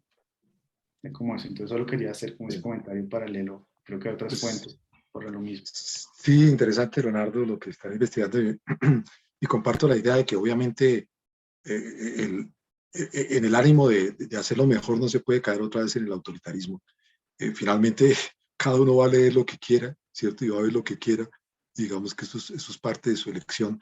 Pero sí creo que debe haber una invitación permanente, sobre todo pienso yo que tiene una gran responsabilidad también la escuela, la academia, la misma familia, para que pues no desperdiciemos No también. todo valga. No todo Sí, no valga y no todo valga. desperdiciemos lo que tiene tanto valor, porque es que, bueno, a mí me gusta escuchar a mi hija cuando yo le digo, ¿ya te viste tal película? Me dice, no, porque no me he leído el libro. Bien, o sea, está bien porque hay obras, no cualquiera, ¿no? Pero hay obras que, pues luego le dije, ¿ya quieres ver El nombre de la rosa? Me dijo, no, me quiero leer el libro primero, ¿no? Y todos sabemos que es así. Entonces hay cosas que yo creo que es muy válido, por supuesto, y tiene esa función también la diversión, ¿no? O sea, el cine divertido y el sentarse a ver una película simplemente para reírse, y si a mí me hace reír el paseo, ¿verdad? Pues ríase de eso, ¿cierto? Digamos que hay como que no hay mucho problema. Pero de todas formas, yo sí creo que, volviendo a Rorty, un poco, sí, yo creo Mm. que nosotros mismos nos debemos cuidar, volviendo un poco a esa perspectiva también ética, la ética del cuidado, ¿no? El cuidar del otro, cuidándose también uno mismo y viceversa.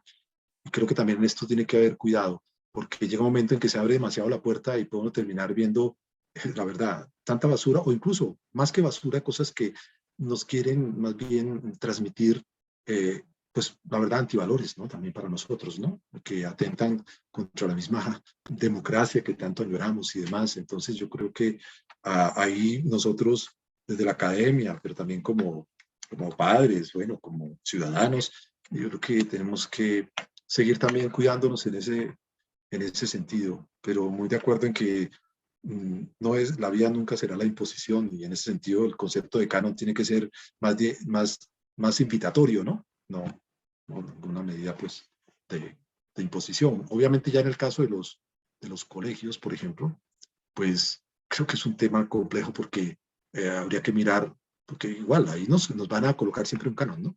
El asunto es qué canon están colocando y para qué, ¿cierto? Eh, puede haber a veces desfachateces y puede haber abusos también ahí en la forma, o puede haber desperdicios. Entonces ahí creo que hay una discusión importante porque muchas veces quienes también determinan esos cánones no necesariamente son académicos, ¿no? Por ejemplo, o grandes lectores, ¿no? Lo que nos pasa en todos los contextos también académicos que siempre sufrimos en la opinión y la organización del que es muy administrativo, pero que no es académico y que a veces construye unos castillos en el aire a favor de pronto de la economía de la institución, pero no de la formación realmente, ¿no? De la educación. Creo que también todo eso está como en juego.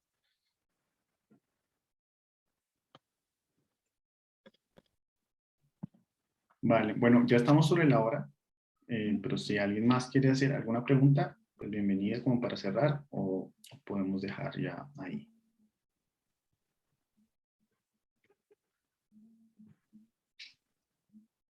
¿No? Vale. Bueno, de mi parte, agradecerles de nuevo por el Muy espacio. bien, estuvo muy bien. Muchas gracias.